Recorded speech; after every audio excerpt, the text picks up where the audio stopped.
I just think right now, women, especially in business, this is the year of women. I just know that. Life begins at 150 grand a year. Life gets better at 250 and life gets real good at 500. Nobody can tell me differently on it. When you start teaching something, I feel like that's when you start to master the actual art of it. You and I, when we publish a book, we can go toe to toe with any of the New York trade publishers, any of the big time authors. And we get to compete in that marketplace and then let the market decide whether our stuff is good. People forget sometimes as an entrepreneur, the whole damn point of entrepreneurship is to make money. And now here is The Win with your hostess, serial entrepreneur, marketeer, and chief sexy boss, Heather Havenwood.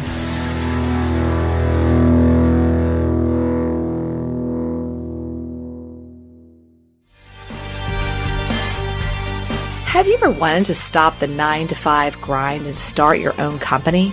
Do you want to have more control of your income and your time? Then now is that moment to start and grow a successful business. As a female entrepreneur, I have succeeded. I have bit the dust. I have bounced back to growth and prosperity. But this would not have been possible without first taking the leap and owning my own business. But I didn't do it alone. I hired my first business coach 13 years ago. And now I help small businesses, solo practitioners, and professionals double their income and triple their time off. So let me help you too.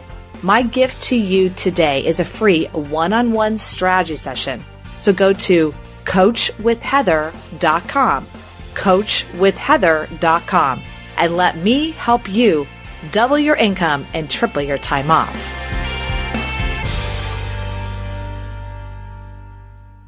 Hi, everyone. Welcome to The Win with Heather Havenwood. Now, look, if you're a sales professional, realtor, lawyer, chiropractor, whatever, you're going to want to listen to this podcast because we're going to be talking about basically how do you, under an umbrella of a company, how do you actually use digital marketing to sell? This is really, really important. So listen up. It's going to be a great show with The Win with Heather Havenwood.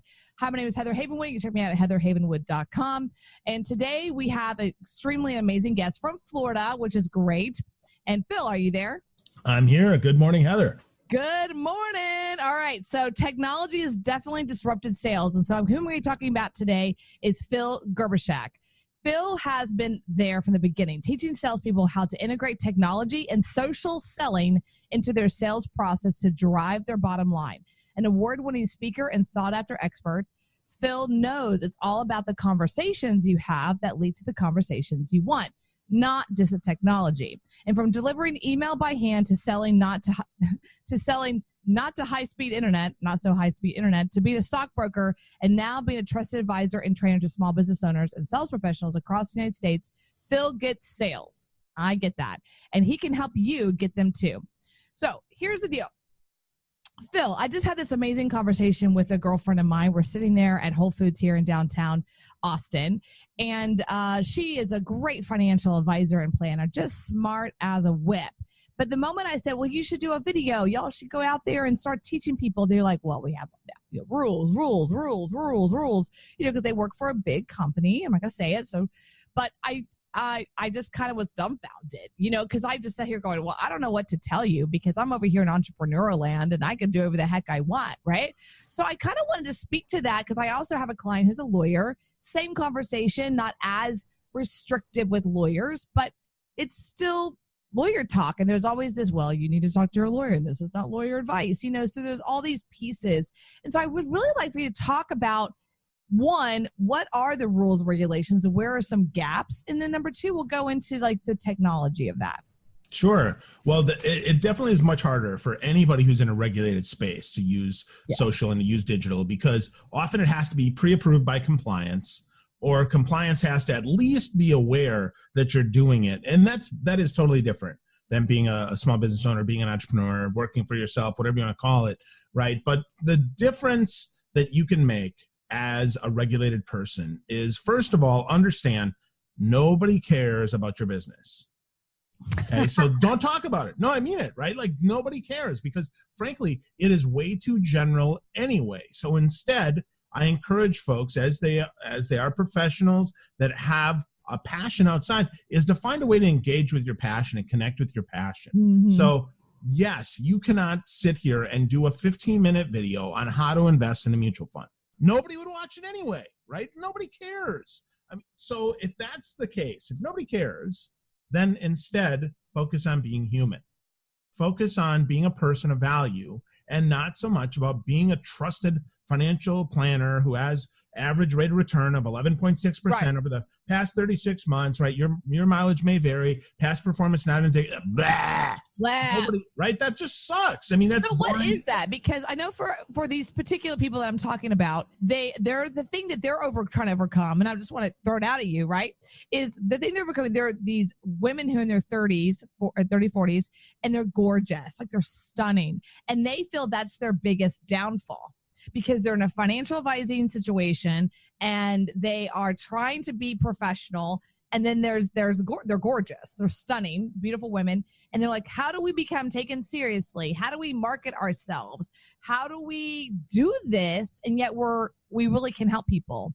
Yeah. So first you do have the human side, right? That's important. People connect to that. So then, your company likely does put out some content. If you're a regulated space, your company does put out some content, and your goal then is to carefully curate that in such a way that it does show you as a person of value. And if we back way up, it comes with understanding exactly who your customer is.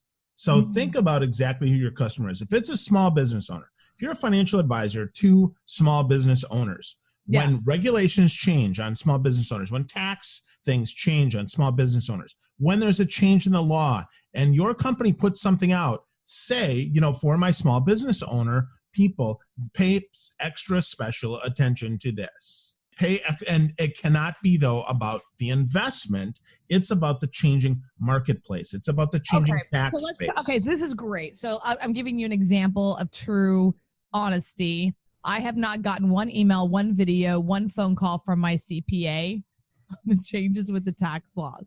Whoa! I haven't. I should probably fire. You're fired.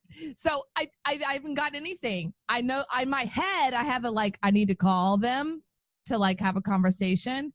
But yeah, it would have been nice to gotten a video of hey, clients, this big thing called tax law just went down, and here's kind of the gist. And call me, or whatever, giving me some value, or, hey, here's the basics. I know you're probably hearing a lot on the news, but here's basics, and then call me, is that what you're kind of saying? Absolutely. Adding the value. Yeah. Add the value. And to your point, I love what you said, and that is call me, right? Change the channel, get to a conversation where we can have a one-on-one, just like you and I are doing today, where pick up the phone, because you can't be specific. You cannot be specific. Nobody can, right? But if you focus on adding some value and adding a little bit of interest, right? So why would I want to call, hey, this impacts you, right? Tax law has changed. Oh. It's specific to you. Give me a call to talk about your specific information. Super duper powerful. Oh, super. Okay, so I'm going to tell you a story that I actually built $1 million business on this concept. And I didn't think about it until you were just talking. So in 2005, when I was living in Orlando, Florida, I worked with a lawyer. He was a lawyer at the time, and he wanted to teach people how to buy and sell real estate. And we were trying to make what's unique about you right now? You're a white dude who buys and sells real estate. Shocker. Wow. You're not unique. So right then, though, that was the year they were changing the bankruptcy laws. And as an investor, that's very important. Because one, if you need to file, issues there, but also if you are an investor and you have a buyer and they file, you got issues there. And everything was changing. And so we actually did the entire course based on that one law change. And basically, you've got to buy our course. You've got to come to our seminar, because if you don't, and you don't understand these laws, you're going to lose money. And we built $1 million business on that, because that was our tagline. Basically, our USP was, what's unique about this information marketing, buying, selling real estate? We're going to explain to you these new laws, how to get around them, how to flip them, the new paperwork. $1 million in 12 months, because we basically had a conversation with investors about one law change. Yep, absolutely. So around that, right, you can do public seminars. You can drive people to an event. These are all compliance approved. So if you're in these highly regulated spaces, your compliance people actually, they're afraid of digital somewhat, but they want face-to-face. So drive them to show up, right? You don't have to sell the information. You can just give away the information to get them to show up at your event so that you can have a real conversation. And now, if you're super educated and super valuable, all the stuff, Heather, that you and I might share digitally, they can just share it in person.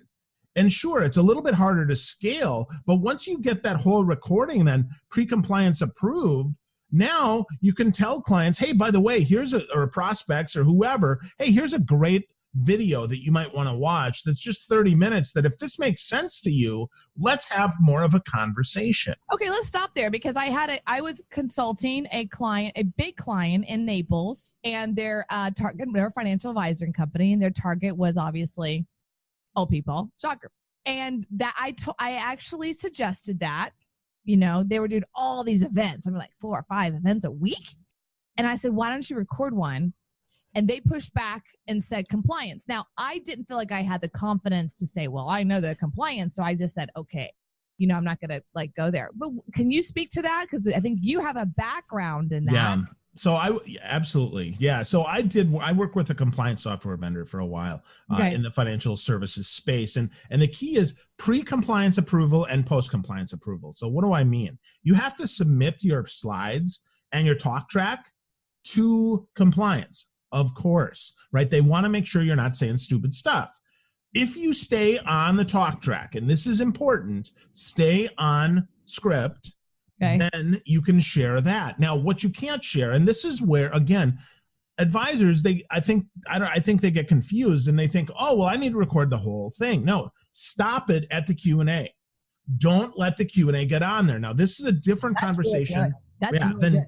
Yeah, because again, Q&A is, okay, Heather, so I'm an investor with $1.8 million of investable capital. And no, you can't share that. You can't share that. That's personal. Stop. Share the content. Don't share the questions. So intelligent. Oh my God. Thank you so much. Okay. So I have like 3 people I'm going to send this podcast to. Awesome. Because honestly, they really, they feel like they're handcuffed, they really want to help people. They really want to make more money. They really want to increase their client base, but they feel they're handcuffed by all this drama with the digital and the compliance, and they get fearful, and compliance gets all nerve wracking. So that's a really good one. Now I'm going to shift gears a little bit because I'm super curious what you would say. Again, I was a consultant with a very large company in Naples who focused, of course, on, older people, and their challenge, of course, was huge competition. As you can imagine. Yeah, okay. Sure. You know where Naples is, so you know what I'm talking about. Naples, Fort Myers, but all the area. And they showed me their direct mail pieces to get people to come to their events. And now I thought it was funny. I feel like you might actually agree with it, but I just think it's hilarious. But I'm just trying not to add my take on it, but it's coming out. So in the direct mail pieces, the first thing you saw was this big steak, because they're doing it at like Ruth's Chris and stuff like that. Sure. And obviously, they're trying to get people with wealth to come and then have a conversation. I mean, you know that piece. So I pushed back on that. I didn't agree with that, and they said that their stats show that if you put a big stake on it, it's going to attract the money. What do you? I'm just curious if you think that's true. Well, I guess stats don't lie, but maybe they do, right? I think that people do get desensitized. It was the stats. I thought it's considered the source on stats. Yeah, right. Yeah, I mean, stats are stats, right? I mean, that you can't argue. But company, and I'm like, well, they're not. Oh, yeah. You're writing the check to them. So yeah, my stats are going to be amazing for my mail pieces that you're writing the check for. So. Yeah. So source on stats. Yeah. Well, that's true. Right. So I would say, get stats from some third parties. Don't just get them from the person you're trying to do business with. Right. And along that whole stake conversation, the way to kind of change that is to think about, okay, so what is your client hurt? What's their pain besides you? And bring in another trusted expert. And then you can be the introducer and the facilitator of the conversation, instead of focusing on, hey, look, you get a big juicy T-bone, or hey, I'm going to talk to you about something that frankly, it may not even be relevant when the tax laws change, when bankruptcy laws change. As financial people, you have an opportunity now to talk about that. But a lot of times things don't change. So that means you have to think about something else. You have to be a little less steak and a little more sizzle, which means often getting out of your way, getting off of financial services, and instead maybe you bring in someone who addresses one of their problems. Like if you survey your clients and your prospects and you find out that 20 of them have an issue with marketing, well, bring in a marketer to talk to them about how they can grow their business. And by the way, hi, I sponsored that. I'm a really nice guy and you should talk to me after you're done, because now that you've grown your business 10%, how do you now invest that money? With me. So, that's right. Exactly. And that's the conversation. I mean, that's the ancillary benefit of being a trusted advisor, not just a trusted financial professional. Right. Oh, that's good. Trusted professional, really. Exactly. Speaking with the CPAs and lawyers and whatnot, there's so many changes that are happening. And business owners like myself, even I'm considered, I guess, a solo entrepreneur because I don't have employees. I have freelancers and people that work around the country, right? So in their businesses, there's so many changes that are constantly happening. I think that's just kindergarten. If you're not like doing that, then that's just a baseline. That's just a baseline to be able to use digital, to leverage digital, to be able to say, here's some changes. This might impact you. Call me. Right. Here's the change. And then I don't know your situation, client. I'm using this video to send to my clients. Please call me so we can have a deeper conversation. I think that's really important. Yeah. And absolutely it is. And always do get compliance approval on that. And if you push right and say, this is what I need, this is how I'm going to use it. And I think the others, in the office are going to benefit, or hire a marketer, then if you're a registered independent advisor, which is some of the smaller advisor firms, because they don't have, what's compliance? If I'm not working for a big right Lynch or something, where do I go if I'm an independent, if I'm a lawyer or CPA, which is all independent? Where would I go for compliance? So, well, then the key to that is, again, focus on not specific information. Okay. Non-specific. So that's really the key, because again, I want you to think about this. You mentioned Fort Myers, Naples, right? If something changes in the area and you don't say specifically how it impacts an individual financially, right? If you're not saying, hey, this is going to drive the stock market up or down or whatever, it's okay. But just kind of reporting the news is okay. And then inviting the conversation back. Now, a lot of these groups, they do have a higher up, like an intermediary that's going to do their compliance for them, a third party administrator, right? They'll handle that. But the key here is to think about, okay, if someone took this information, if they can make an exact action with that, you're probably going to get in trouble. So don't be specific enough that somebody can actually take this and do something, because that will get you in trouble. Instead, tax laws have changed. Okay, stop. I reported the news and it may impact you. Okay, that's true. It might. And if you're concerned about this, contact me. Okay, now we can have a conversation. Now we can get specific. Now I can look at your paperwork and now I can say, oh, okay, Heather, this is how it impacts you. And that's important, right? And again, that's where that third person here, if you're an advisor, bring in a CPA, bring in an attorney, have a conversation with your clients. And that just makes you look even better, because you're not saying it's smart, right? Just like the direct mail company that gives you a stat, people are skeptical. They're like, huh? But if you bring in a third party to verify, to certify, now you have an opportunity to really impact them and to really influence them. Oh, that's really great. First of all, when you do hear stats, consider the source. That's number one. Number two, if you are a professional, you can add the information like, hey, this is what's happening. I love the view, because I live in Austin and there's constant changes politically. There's changes on the property tax. There's changes on all this stuff that honestly, I can't keep up with all of it, but it still impacts me. And if I had a brick and mortar business, it would really impact me. There's changes in the municipalities right now happening in the tax laws, because the the Congress is in session. I mean, it's on and on it goes. The point is, you as a professional, if you're listening, you can use that to report it, right? And go, hey, by the way, did y'all know these particular municipalities? I have a lot of clients in this area. These are some changes that are happening. Heads up. If you feel they're going to impact you, please call me. That's kind of what you're saying. Or, hey, our state is having some changes. We're going through some changes in these specific industries. Or if you're in one of those, please call me. And I think that's a huge one. I mean, I honestly have never seen a CPA, lawyer, professional, financial advisor do that. Because they think that, in my experience, they think that, well, you come in to see me, I'll tell you. And I'm like, no. If you go out there and you're reporting, hey, there's all these changes happening in these specific situations, I can't go into detail, but here's like the gists and the industries, and here's the people that it might impact. If you're one of those people, call me and we can have a conversation. It gives that, it's what I call seductive. See, when you are in sales, and I'm curious what you think of this, sales, when you are pulling towards you, that's seduction and that's sales. When you're pushing at people, that is not seduction. It's the opposite. And that's when people run. And so you want to move the sales into seduction. And the seduction piece is, hey, here's some things changing. I know because I read up on it. I know what's happening. Call me. Even if you're not one of my clients, call me and I'll talk to you. That's and right. Now he's sharing it with their friends. And like, well, I'm not one of your clients. Can you still talk to me? Next thing you know, like they become your client.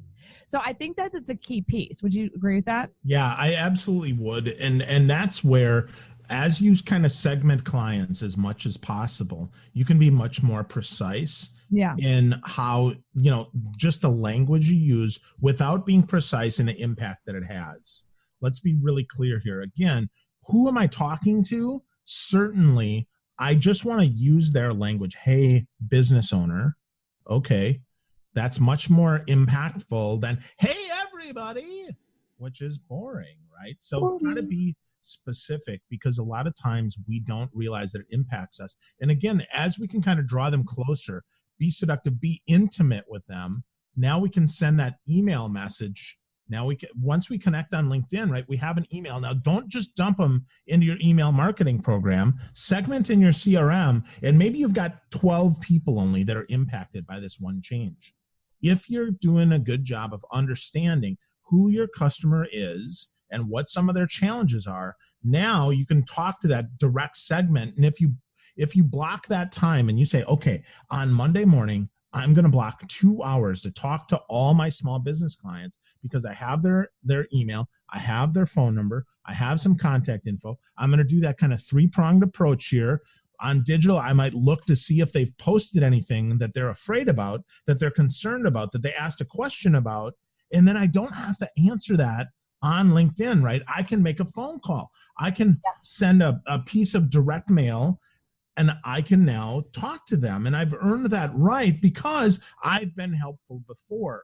And what you can't do, though, again, is that spray and pray crap of, I just bought a list with 10,000 people, and here's one thing that should be interesting to all of them. That's that steak that now we get 100 people that register that just cost me like $700 a person, basically, because I invested all that money in people that didn't attend.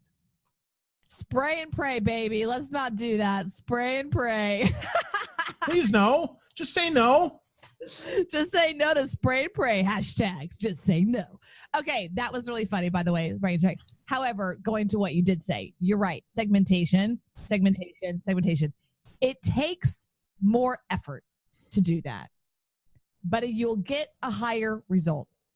Yes. And I really hope people are listening, and I'd love to have my past client in Naples be listening, but they're probably not, in a loving way, because the results we were getting weren't working because, one, they weren't listening to me. Let's just be straight. They weren't listening to me. They're stuck in their way and their specific thing. And I'm only sharing this piece because I think there's someone else out there like that, which is they're like, it shouldn't have to be this way. It should be the old way. We should just be able to send a direct mail piece with the steak and they should come. And I'm just like, well, things have changed. People have changed. People have, the markets change. Are they still 70? Are they still 60? Yeah, but they weren't, the generation has altered, even though they're still 60 and 70, it's not the people that were 60 and 70 20 years ago.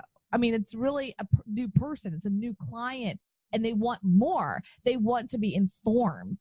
They want to have information that they can go, well, why would I get out of my house for that Wednesday night for 3 hours to go have a steak with you? What can I learn from you that I can't just learn on Google?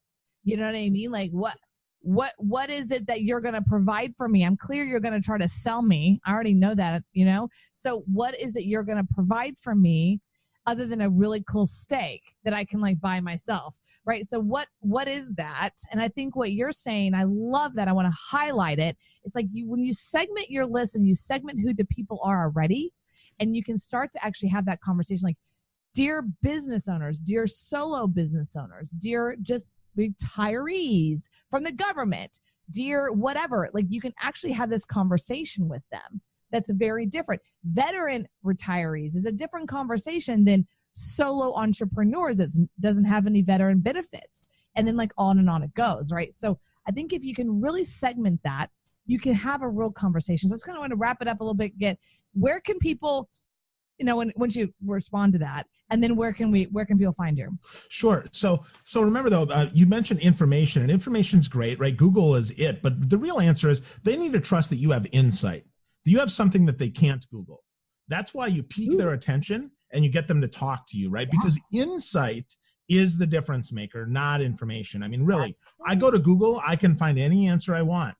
The insight is specific to me, which only happens if we get intimate, right? So insight comes from intimacy. If I don't know about you, so right now, if we were goofing around and I was, giving you, dating advice, you'd be like, well, dude, you don't even know. Am I married? Do I like chicken? I mean, what's the difference, right? You don't even know. So there's no way that I could give you good advice. But if we got intimate, right? If we spent a little time together, I asked some questions, I uncovered some pain, right? I uncovered what you're really thinking about, Heather. Now I can be super specific and offer an insightful comment instead of just information that's general. So I like, and this whole podcast, right? The whole interview today is really more specific information, which is going to be more insightful, right? That's the goal with everything that you do. Try to find a way to get intimate so that you can provide insight instead of just information. That's a great line. Be insightful. Yeah. Not just information. Be insightful. Right. Something they can't get from information. That's right. That's really good. Okay, great. Where can people find you, or not only where can they find you, but if they reach out to you, what can you help them with? Sure. So I can help, uncover leads, right? We can develop that segmentation. I can help you develop that messaging cadence that you're going to talk to people on. If your compliance department is giving you a pain in the butt, I've worked with them before, so I can talk to them, help kind of overcome some of those fears, help you stay on track so that you develop a message that's useful, and hopefully uncover some of that insight together so that now you can have those more one-on-one conversations. The goal first, right, of course, is leads. That's great, but ultimately you want qualified people that you can talk to so you can have a real conversation and work your magic. That's really the key. You want to get intimate. So I can help shorten that time frame up, knowing that sales cycles are longer. So help with that intimacy. I can help with that. I'm not going to generate 1 million leads. I'm going to help you generate the right type of leads that you're actually going to be able to have conversations about and help you have those conversations. Insight and intimacy. Yep, absolutely. Right. So what is the website they can find you at? So, well, first I would tell people, if you want to get digital, right, connect with me on LinkedIn. Really easy. Find me on LinkedIn. It's Gerbyshak, is Gerbyshak. And then if you want to find me digitally and you want to sniff my butt a little bit more and make sure that I'm legit, right, just go to philgerbyshak.com. That's PHILGERBYSHAK.com. And I know we're going to link that up for you. But if you can spell Gerbyshak, right, if you're thinking, oh, crap, I want to use this network or that network, spell Gerbyshak, find me, let's have a conversation. Pick up the phone. My phone number is all over my website. It's on my LinkedIn. Don't be shy. I'd be happy to help you get more intimate. And that's how you and I met. That is. Absolutely. It's LinkedIn. Yep. And we had this thing called a phone call. Wow. What? I know. It's crazy. When I call people now, because I do outbound calls, people kind of have this like, are you calling me? like, and I always say, yeah, it's crazy. I'm not a robot, and I'm calling you. And yeah, and your clients are the same way, right? Clients are the same way. Nobody calls them anymore. This whole tax thing that's changed, nobody's calling anybody. That's fascinating. Like I said, and I've had a few CPAs in the last couple of years. I've had 3. Not one of them have called me, emailed me, nothing. Not even like a mass email. I would have given them credit for that too, like a mass blind. Wow. Copy. I would have given them cred for that. I've gotten nothing. Not even like, yo, there's this thing called the big, huge, massive tax law that just came tumbling down. You might want to call me. Here's my calendar. Get on my calendar. Even that, I would have been like, that's some cred, dude. That's some cred, CPA. I got none of it. So I'm not dissing. Well, I am dissing. It's basic, guys. I mean, like I said, I built $1 million business when they changed the tax laws. $1 million in 1 year, all because the government changed the bankruptcy tax law, and we built a whole business around it. And we weren't even teaching the law. We were teaching how do you beat the law? How do you go around the law? How do you make sure it doesn't bite you in the booty in the future? How do you deal with it in the future, getting people out of your properties, all kinds of stuff like that. So, and we built an entire business around it, and that business is still actually viable today. It's multi-million-dollar, but that was the first year. So I think that you got to think that through, and that was because we were adding insight specifically to a very target market, investors. We were not going after business owners. We're going after real estate investors, and so I'm just giving you an example of what you can do, Yep. So, all right, Awesome. This is Heather Havenwood. I want you guys to go check out Phil on LinkedIn. And it's Phil Gerbyshak. Okay. Obviously, if you're listening to this on YouTube, iHeart, Spotify, iTunes, Google Play, or anywhere else between, you can go to heatherhavenwood.com/podcast, and his show is going to be on there. Or if on YouTube, you can type in Heather Havenwood, Phil Gerbyshak, and you'll see this interview. It's all over the web. Feel free to find it. And at the bottom, I always put the link of all of our guests. So, Phil, thank you so much for being here today and hanging out with me. I really appreciate it. And absolutely. Again, this is Heather Havenwood with The Win. Are you frustrated by the weight you can't lose? One sneaky ingredient goes by 61 different names and isn't required on food labels, but it could be causing those stubborn pounds to stay stuck. That extra weight is not your fault. A new report, The Hidden Culprit Sabotaging Your Weight Loss, is available now at heatherscleanliver.com. Reveals this ingredient and how it's preventing you from losing weight. If you're struggling and you want to break free from dieting misery, visit heatherscleanliver.com right away and get your free report. It's an eye-opener. What you don't know could be hurting you. The extra weight is not your fault. Visit heatherscleanliver.com. Thank you for listening to The Win with Heather Havenwood. Interested in coaching with Heather? Go to heatherhavenwood.com and sign up for a business discovery consultation. Here is your free gift for listening. Get 3 audio chapters of Heather's book, Sexy Boss, How Women Empowerment is Changing the Rulebook, when you text the word sexy to 72000. Again, text the word sexy, that is SEXY, to 72000, and receive your 3 audiobook chapters. Number is good only in North America. This is a Sexy Boss Wrap. This podcast is a copyright of Havenwood Worldwide, LLC.